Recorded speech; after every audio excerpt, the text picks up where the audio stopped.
Today on Hey Sis Eat This Sister's Dish, hot off a great interview with Ben and Rachel Lee Cook, we compare notes on Mama Joanne's lentil soup recipe that we both made over the weekend. According to Mama Ashley, we are long overdue for colonoscopies and has been on our case to book appointments. Then we interview the incredible Alana Horwich, chef and cookbook author extraordinaire, who tells the tale of her very colorful cooking journey. Stay tuned for lots of laughs, cooking tips, and like always, new recipes.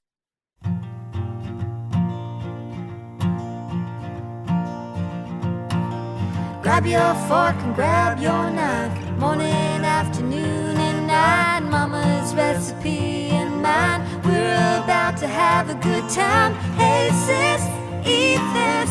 Hey sis, eat this. Woohoo! Yeah.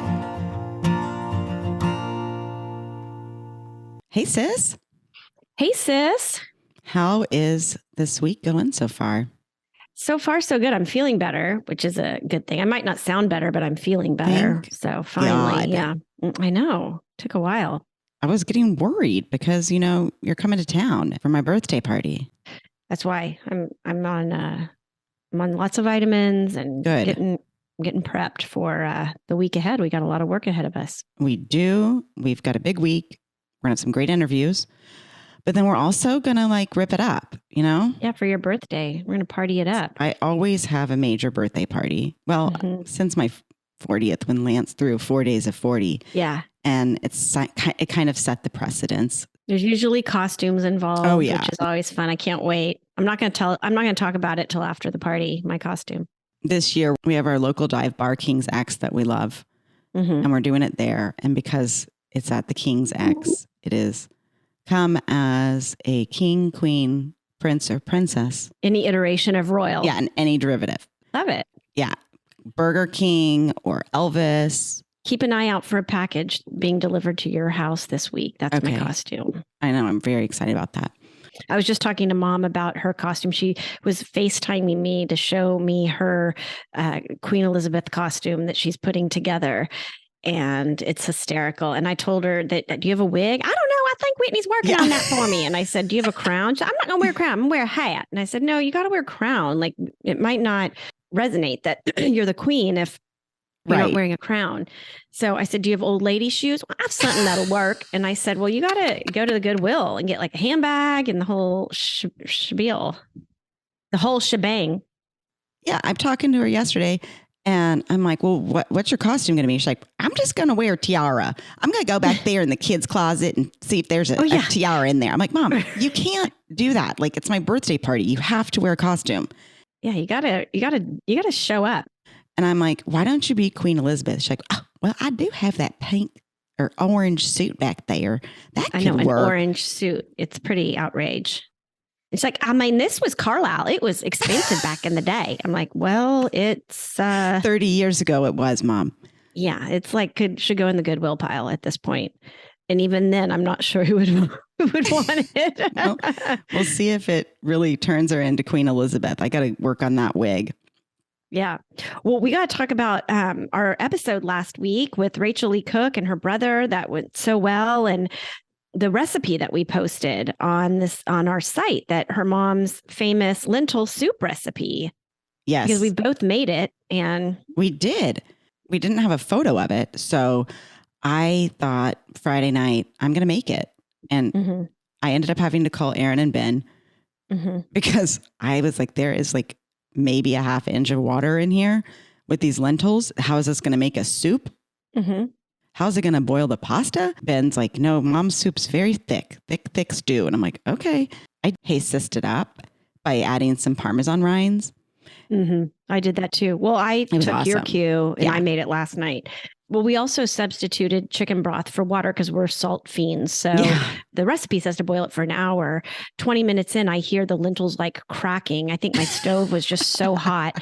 And I looked in there and there was not even a half an inch. I mean, the lentils were done and it was, there was no water left. So I added another box of chicken broth. But we've been emailing with Rachel's mom, who said that you can make it as thick or thin as you want. And I did add more, and I used, you use regular baby pasta, right? Yeah, I used a ditalini. And I used chickpea lentil pasta, so it was gluten-free. And I'll say it just worked out beautifully. And it's so delicious. And definitely add the Parmesan rinds. Just gives it this richness that's so... this is my new thing now. Your new thing too now. Like ever since we made those white beans, we got to like put Parmesan rinds in any kind of legumes, like bean. Yes, soups. So good. Get you a Parmy rind and add it to whatever you want. Yes, don't ever throw that away. Yeah, don't ever throw out a Parmesan rind. That's cheesy gold. Gold cheese. Yeah. Like you said, we've been emailing with Mama Joanne, Rachel and Ben's mom. I think this is what we want to hear from every mom. That even though we're kind of dishing on them and telling funny stories, it is truly the celebration of the mamas. Yeah. I'm going to read just a little bit of a clip from her. Yeah. And this email, it's really the intention that Whit and I have behind doing this podcast, not only to honor mothers, but to bring siblings together to reminisce on funny stories and really just kind of bringing family together. And that's our mission. So I thought that the fact that this resonated with their mother was just so heartwarming to us. It's really beautiful. Yeah. Read a little clip of it. Okay. So she says, I'm writing to thank you for the thrill of hearing your Hey Sis Eat This podcast about the Cook family. It was an experience like no other, and one I never expected in my lifetime. With your guidance, humor, and obvious friendship, it was fun hearing Rachel and Ben's take on their growing up days. Your interviewing skills go to the heart of sibling love and a universal treasure. Makes me want to cry. Oh, I cried. Fully cried. She goes on to say some other things, but I think the real clincher of this email is that she goes, now I have to Google the worm and see what I need to learn next. Oh, Joanne, just don't do it. Take it from me. Unless you want to end up with a cervical spinal injury, I just would stay away from the worm. Oh, Joanne, thank you so much. We're so glad you liked it. And you are really an extraordinary mama. What's up with mom? Mom. Okay. Let me think. Has she been bothering you about getting a colonoscopy, by the way? Oh my God. Yeah. She called me last week and she's like, well, I went to my doctor. Everything's fine. But I tell him I have 2 daughters. He did say that y'all have to go immediately and go get some colonoscopies. Immediately. Yeah, same. And I'm like, okay, I know. I actually had called the doctor earlier in the week to try and make an appointment. And she's like, but I'm telling you, that prep is brutal. It is. You're going to be crying. Your butthole's, you're going to be crying. And I was like, oh my God, well, I'm going to use some Aquifer. I don't know. Oh my God. Well, she also told me that she said that she went in there and she's like, well, and he had to stick his fingers up my butt. Yeah. And that was horrible. I mean, I don't understand why anybody would want that. I don't get it. I go, well, it's probably not the ideal situation when you're at the doctor's office. And she's like, there is no situation where that is ideal. I agree with her, by the way. And she's going to be upset for us talking about this. So I'll quickly change the subject. But speaking of sticking fingers up orifices where it's not pleasant is, I'm just going to, I want to just share this with other women because we just need to stick together. But I've been having some very bad cramps related to my monthly. Me too. And and so I'd found this, weed is legal in California, marijuana, cannabis. I went into a dispensary because I'd heard about these suppositories that you can put up your vagine when you have cramps, and it's supposed to elevate your mood and also relieve cramps. So I did it. Did you hear from someone that it works? I think I'd read about it, and I don't know. I forget how I heard about it. Somebody told me about it, and there is a dispensary near my child's dance studio. That's actually so brilliant. Yeah. So I went in there and they have a bunch of like medicinal stuff. So I said, I have cramps. And she's like, oh, honey, let me show you the stuff. So I'm like, really? I have never used any kind of enema, suppository, anything like that. Right. Like I've never physically stuck anything in either orifice. So I bought them and I was like, okay, I'm going to try it. So I brought them home. The first time I used them, it was like, whoa, like very slippery. She did say to me, the woman leaned in and was like, you might want to use a tampon with that as well, because they're a little slippery. And I don't know, I've had a couple kids. And I was like, oh, for sure. I'm going to need something to some stoppage up there. I'm going to need a cork. Honey, did you open that bottle of champagne last night? Exactly. The first time it worked, they did feel good. It elevated my mood. And then I tried to use one last night. Also, it was a very slippery little sucker. It took a minute to get it up there and to stay. I nearly had to do a handstand to get it to stay. And anyway, so I went downstairs. I was talking to you on the phone and got off the phone. Jason, I was making dinner. I'm like, well, I just stuck some weed up my yoo-yoo. And he's like, what? And I was like, yeah, I'm trying these weed suppositories. He's like, where on earth did you learn about that? I said, I don't even remember. I think a friend told me about it or something. And he's like, good God. Okay, woman, you're lunatic. And then later on, I walk upstairs. I'm like, where's the goddamn Advil? This shit's not working. I was like, F this medicinal stuff. I'm like, I need the real drugs. So anyway, unfortunately, my second attempt was not, maybe it slipped out and I didn't see it. I don't know, but I have to go check the bathroom floor. Oh my gosh. Well, bring me some. I will. If anybody is trying to go the more homeopathic route, then you can try it. I want to try it. I would suggest being a virgin. Oh, God. Well, since I don't have any kids, we'll see what happens. Okay. Yeah, maybe. Well, enough about orifices. Unless it's an orifice on our face that we shove with food. Let's keep it on brand here and introduce our amazing interview this week. We have a really cool woman, Alana Horowitz. She's a chef. She's a cookbook author, the founder of cooking school, Meal and a Spiel. And I think you're going to love it. She's hysterical. She's really a badass, just like her cookbook. Yeah, this was a really fun interview. And I think people are going to learn a lot. All right. Let's do it.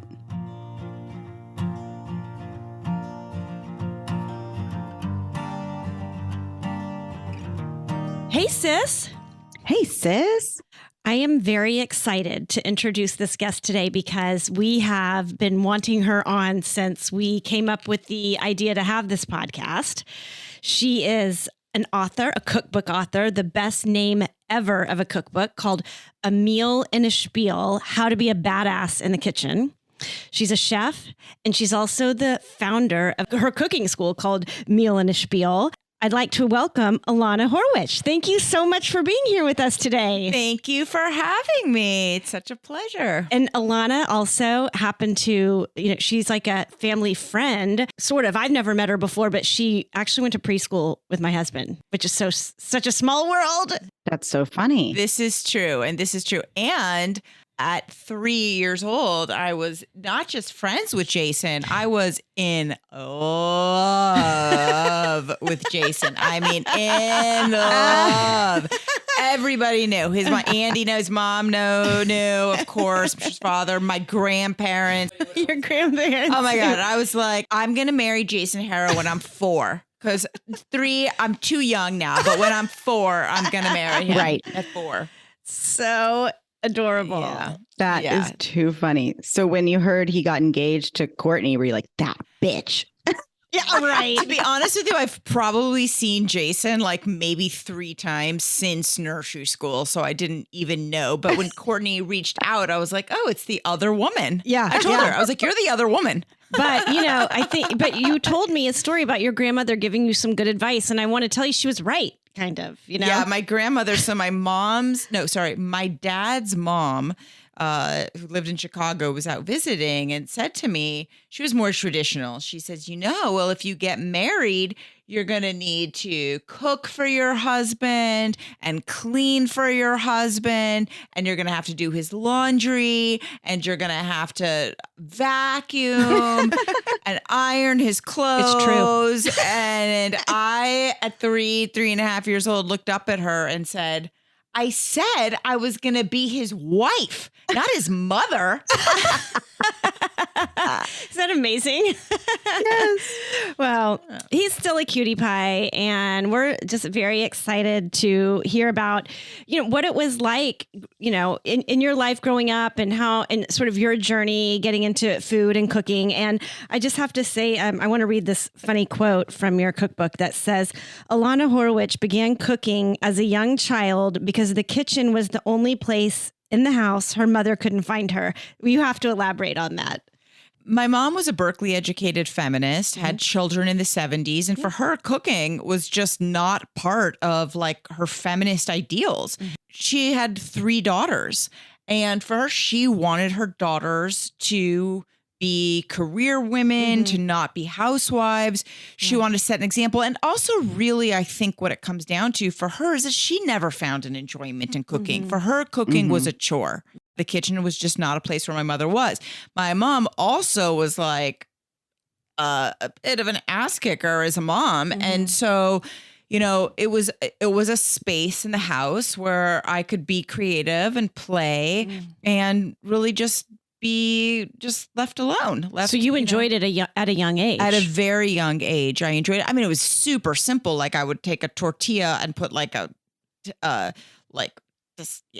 some type of tomato sauce that I would never today buy and like a piece of Munster cheese and put it in the toaster oven and watch it bubble. Right. It's like a science experiment. Yeah, but you're like watching it bubble. You get to eat it. So, you know, just little things like that. But I enjoyed it. And then when I was 13, we hired a housekeeper named Angie. One of her chicken recipes, Angie's Chicken, is in my book. Yes. Super popular.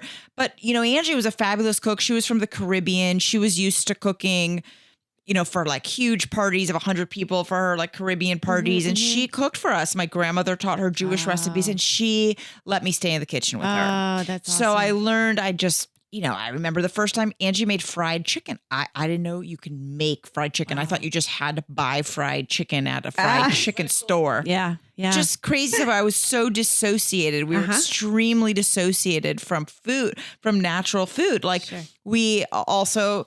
we had an avocado tree. Like we never ate the avocados. We had what a shame. What a shame. We had a fig tree. My Guatemalan housekeeper taught me how to eat the figs from the tree. But this is like required people coming in from other countries to like have a basic, you know, relationship with something that's so primal. What a blessing though, because, you know, I didn't have anybody from other countries teaching us how to cook. You know, my mom cooked a variety of things, which was fun, but I would say it wasn't as probably awe-inspiring or as much of an awakening for us to see those kind of things. So it's a cool experience. Like you said, a primal sort of thing. Cooking is primal. Yeah. The connection to food is primal. We love making fried chicken. In fact, we did it recently, but do you do the double batter when you make your fried chicken? I never make fried chicken. It's such a pain in the ass. I don't deep fry. Well, we're from the South, you know? Yeah, you guys are Texan. Like, I don't deep fry. Right. Yeah.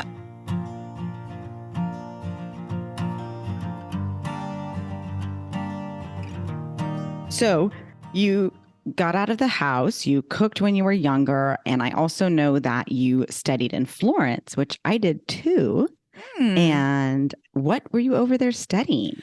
Well, before I ever made it to Florence, I lived in Rome for several years. So I actually took time off of college and went to Rome to not study. And the story of how I got to Rome is in the book, and it starts with a man. No, it's not a man. It was a mushroom journey in college that I had an epiphany that told me I needed to go off into the world. And was that truffle hunting mushrooms or a cow shit? Yeah, psychedelic. It was a psychedelic. Yeah, love that. Yeah, and so ahead of your time. You know, I mean, in the 90s, people were taking mushrooms. Now it's like I didn't do it. Yeah, trendy. now it's very trendy. I had no idea anything about it. I was just told that if you do it one time, you won't have a bad trip. And so I did it. And I had this epiphany, and that epiphany brought me over to Rome. So I actually ended up in Rome not studying. I was working in bars, and then I did a year at the University of Rome. And then a few years later, I went back and did a master's degree in Florence. And so... did you ask me what I was studying? I guess that was a long answer to say I didn't really go directly to Florence to study. Like I was already in my late 20s by the time I made it to Florence. So I became an Italian studies major so that I could continue to stay in Italy. There, yeah.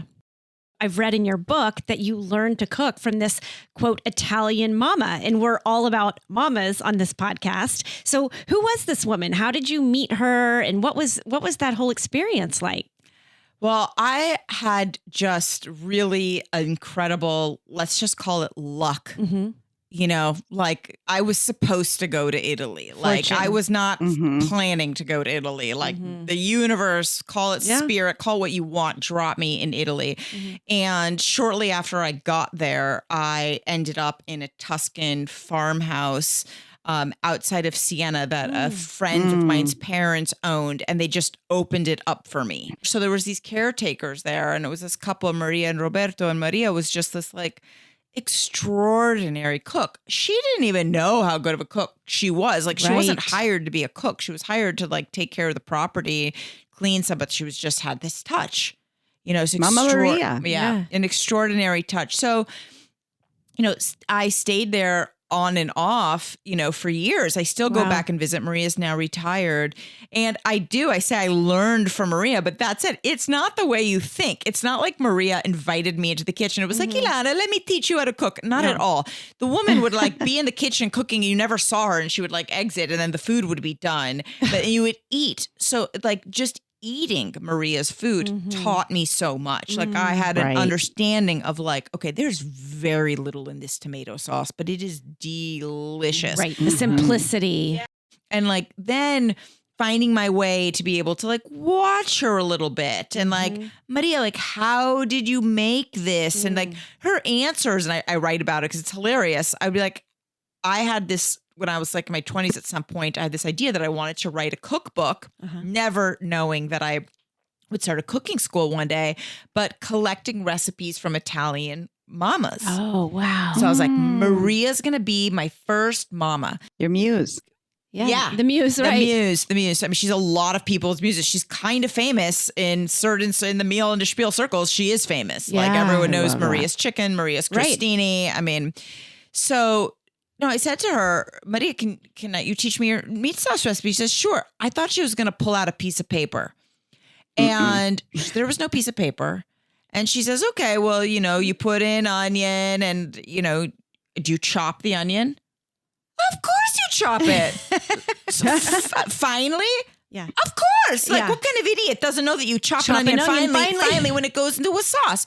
Then you put in carrots. How many carrots? How many carrots? One or two? Which one? One or two? Right. One or two? Yeah. But Maria, I need to understand, is it one or two carrots? Because if I'm going to be telling Americans how to make your meat sauce, they need to know. One or two? I mean, the concept of me trying to understand. And like what I learned from this, which I never got that recipe written down perfectly, but what I understood is there's an intuition that is happening in the Italian kitchen that we're, for the most part, distanced from in the United States. We're recipe followers, as opposed to really paying attention to let the food speak to you. So that's one of the things that Maria taught me. And then just eating her food, and then over the years, like slowly being able to get recipes from her, knowing what I like, knowing how things should taste. So important. That's so important. I think that for me, as I've evolved as a cook and homegrown cook, the more intuitive I've become with myself. I still continue to try and do a lot of work on being present and intuitive with myself through meditation and such. But I think it has made me so much of a better cook because I'm more present when I'm cooking. That intuition is coming to me. It's more like this sixth sense of what's going on. And I rarely use recipes anymore. I mean, I do have some that when we try new things, we always use a recipe. And my mom has always said, because she's very intuitive as well with her cooking, it's just, she always says, just, what does she say, Whitney? She's like, you got to follow the recipe the first time. And then you can, make your choices. But I find that, I have my certain things that I love to make, and I'm getting better and better at it by being present and intuitive with it. So there's so much of that in being a good cook. You're an example. So I would, say everybody listen to Courtney. That's just an amazing thing. Like cooking is a meditation, and it gives us an opportunity to be present. And people, they're telling me, I mean, they're like cooking and watching TV at the same time. I don't know how you do it. You don't, it doesn't come out well. There's no way because the number one ingredient needs to be love. I mean, that's another thing I learned from Maria. It's got to be love. And if you're watching TV and chopping and that, it's not, you're not really present with the food. And then the food can't speak to you. It's like you need a little bit more. You're, you know, you're not really in communication with the food. So that's amazing that your meditation practice has helped you with your cooking. It really has. And Whitney too meditates. And I think, you know, when we cook together, it's such, we always say, you know, food is our love language. And it's such a beautiful thing when we cook together and we're able to, you know, oh, what do you think of that? And we taste it and we, oh, how about a little more of that? And Whitney's usually like, no, Courtney, don't do that. You know, that bossing me around, but we have the best time. And it really is, comes from love and having to be intuitive with the food. One of the recipes that we did tonight, Alana came over before and we did some appetizers from her cookbook and they're amazing, but we did a little simple bruschetta with burrata and roasted tomatoes on top. And I was looking through the recipe before she came over and reading the verbiage and she says, lick your hands and see if you taste that salt. You want it to be salty. And I said, I love that. Lick your hands. It's primal. It's so good. You're just having that real physical interaction with the food. And that's what makes it fun too. Yeah. Well, I'm glad that you found it fun. That I agree. Cooking should definitely be fun. And licking your fingers is definitely major cooking tip, like number one. Yeah. Yeah. Just don't let anybody see your guests see you.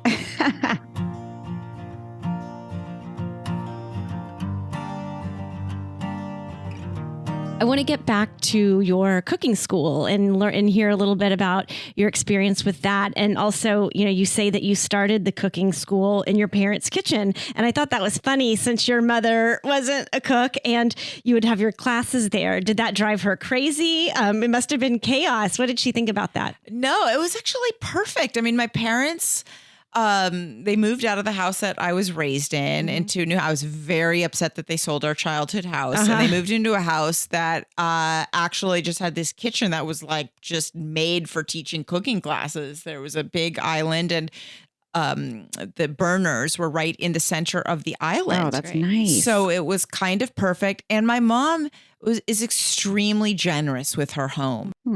She absolutely allowed me to do it. And not only, it was actually very healing for our relationship. I would say my mom's probably, you know, was the most challenging relationship I've had in my life. And this was something that was just really incredibly healing for us. It was that's beautiful. Yeah. Did she take your class? She came to a couple classes. Like on one of them, she just, you know, spent most of the time like taking out all of her fun little plates and her perfect napkins. And she just wanted things to be extra pretty, you know? And that was really fun. Super fun. And like everyone was really happy to have my mom in class.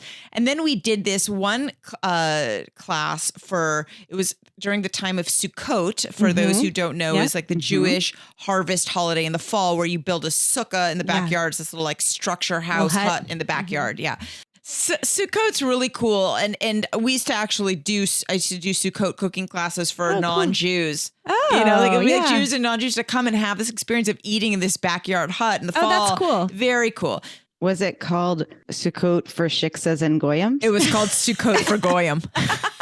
Love it. This particular Sukkot this wasn't for goyim. This was a Sukkot for people that were involved in an arts charity that my mom and I were involved with. So it's like my mom's there and like people she knows, that people, of course, that she wants to make a good impression on. And so in that one, we made these Persian lamb and pistachio meatballs that are extraordinary.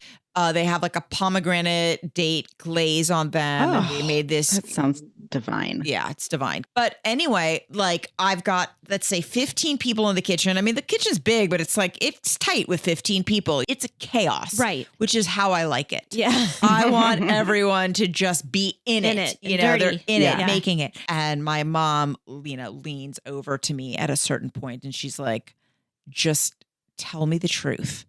Are we ever going to eat dinner?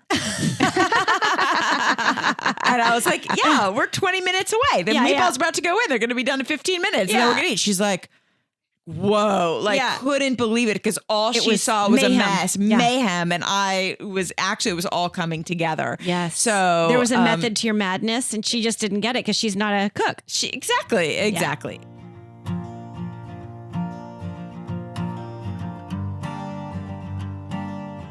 We love to take on a little bit of a comedic approach to our cooking and obviously this podcast. Tell her about the cooking with the Ashley sisters. Oh, okay. Well, when we were first living together in our 20s, when I had moved out to LA and we'd be cooking and we would drinking. Like totally fuck something up. Like we'd be drinking and it'd be like, did you put that spice in there? No, I don't know. Well, how much did you put? I don't know. I wasn't counting. Well, okay, whatever. Cooking with the Ashley sisters. We thought we're gonna have a cooking show one day because it was all based on how many things we'd mess up during our cooking together. But it was the best of times. Yeah, and if we did mess it up, could we fix it, save it, or just throw it out? Sounds very fun. It sounds like it helped you release a lot of fear around cooking. Oh, for sure. Yeah. For sure. Oh, yeah. Yeah. I think cooking together allowed us to do that too. You learned to improvise. Oh, totally. But I went down the rabbit hole of some of your videos on your website and I was like peeing my pants about like the broiler and what the broiler is and that it's easier to find than your G-spot. I mean, I was dying. Your video is called "What the Fuck Is Your Broiler?" Yeah, WTF and it is my broiler. Hysterical. Oh my God. How did you even come up with that?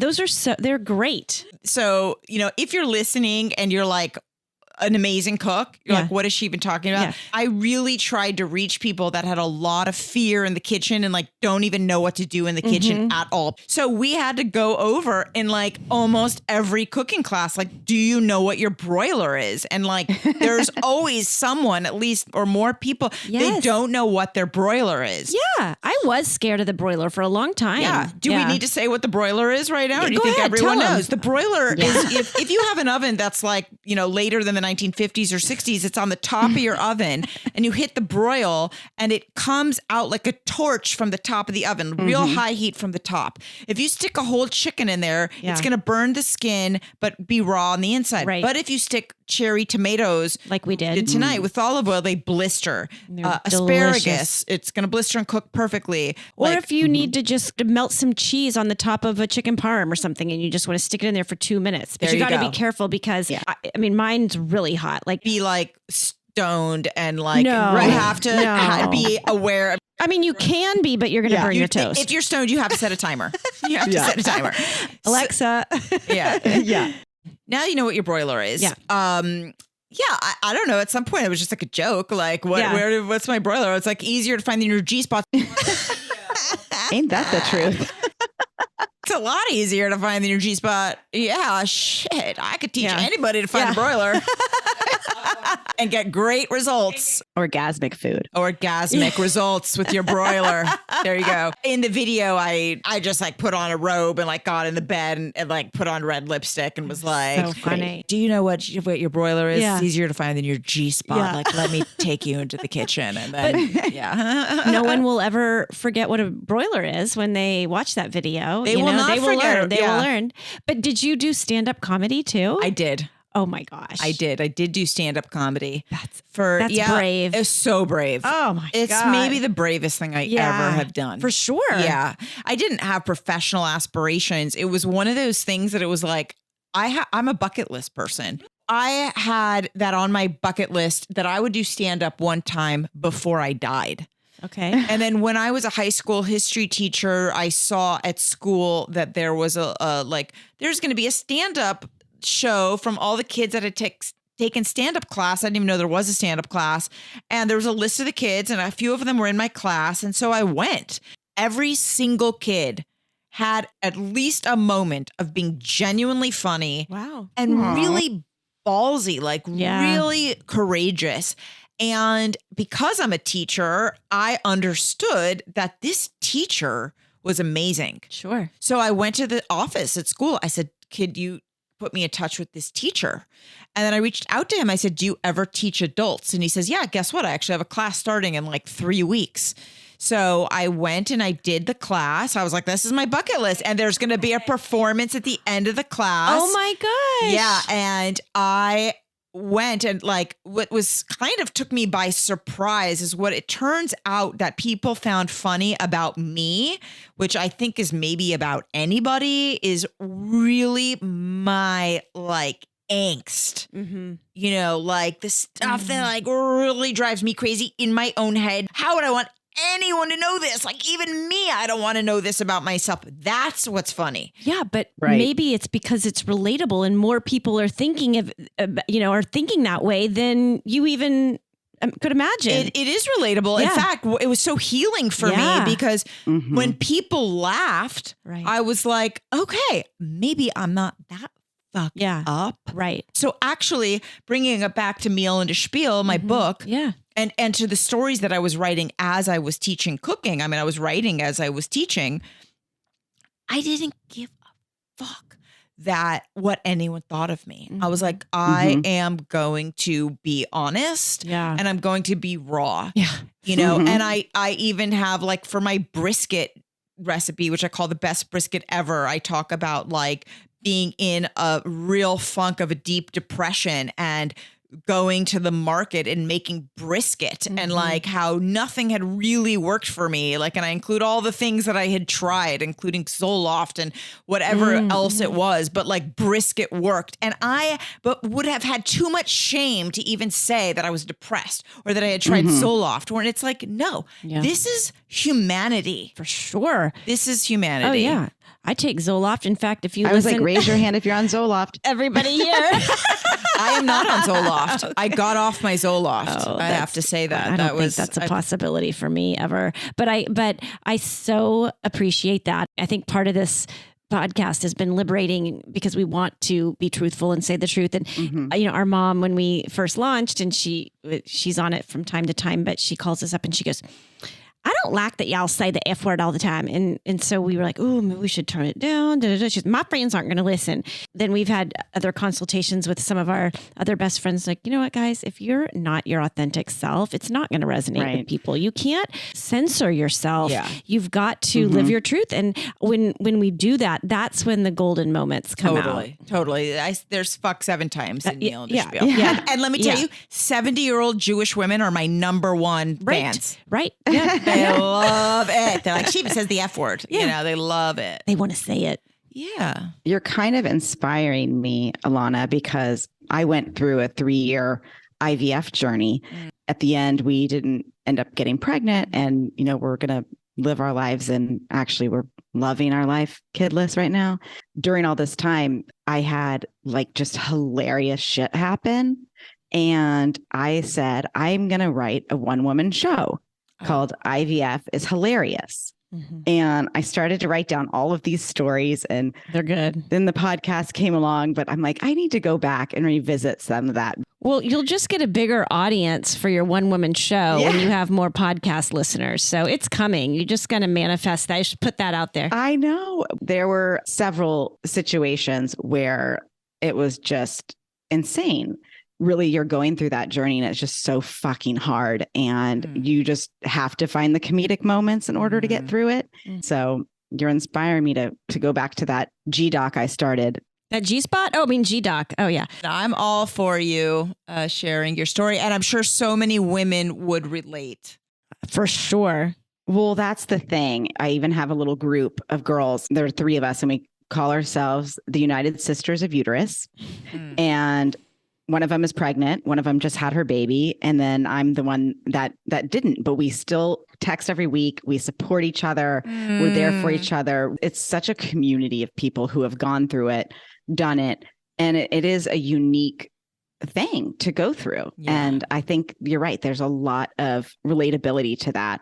But that you found the comedy in it is so beautiful.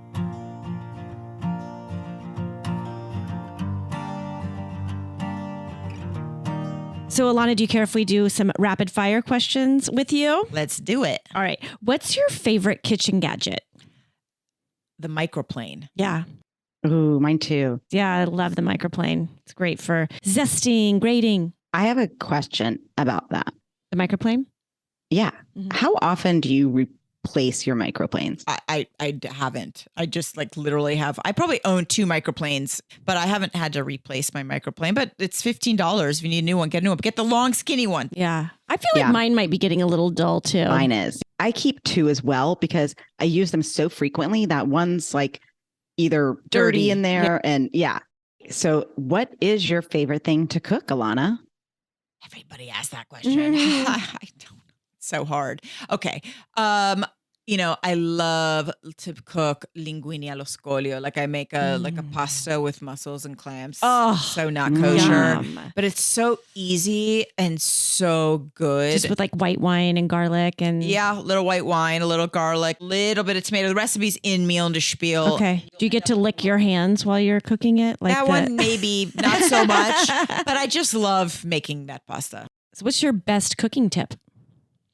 Oh, you need more olive oil and more salt. Yes. Kosher salt. Yes.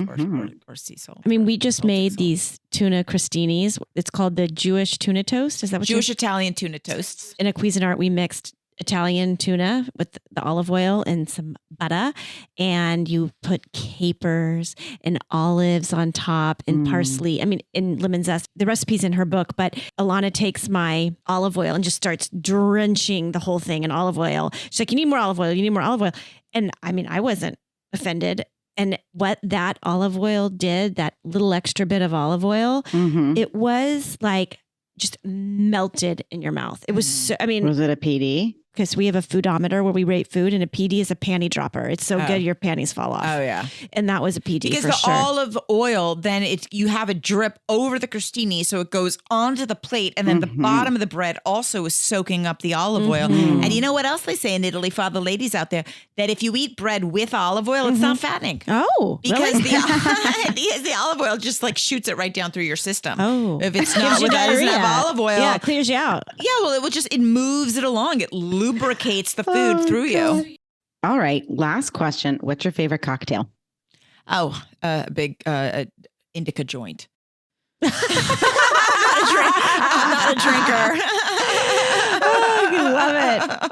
Alana, this has been so special and so incredible. I'm so grateful that you're here with us today. We learned a lot. Thank you. I wish I was there with y'all because I just want to give you a big hug. I just feel like you're like a part of the sisters here. It's been so fun. I'll give her 2 hugs for you. Well, I come from a family of sisters, so I love hanging out with sisters. Yeah. Thank you guys so much for having me. It's so fun. I appreciate you, your curiosity and your love. I hope we can continue our cooking journey together, and I'd love to learn more from you and maybe teach you some of our family favorites. But we're very into like Tex-Mex and really good, all sorts of stuff. But well, I would love to be invited to a Texan barbecue, party. Oh yeah, absolutely. I got cowboy boots. I can bring them on over. Oh, good. You just need to get your little tuchus down here to Dallas. Well, I love it that you're speaking with a Texas accent and a tuchus. Like that's right. Yiddish should be spoken in Shalom, Texas. y'all. That's what we say.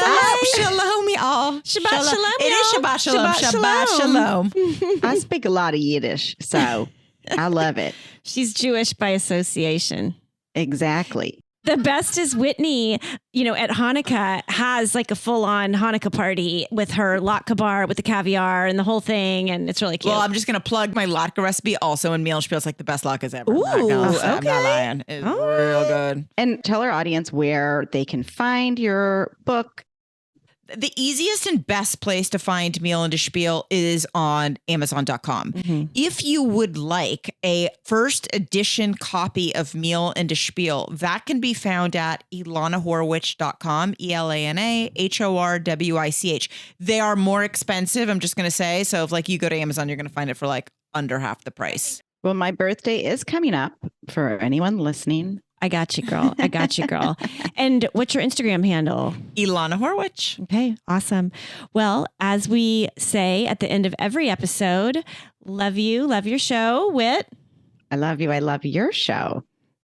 Thank you so much for listening to Hey Sis, Eat This. If you LOL'd, peed your pants a little bit, or even smirked, please hit subscribe if you haven't already, and feel free to rate and review, but only if it's positive. Also, visit our website for recipes and to sign up for our newsletter at HeySisEatThis.com. And don't forget to call into the Hey Sis hotline at 866-4-HEY-SIS with funny mama stories or kitchen conundrums of your own.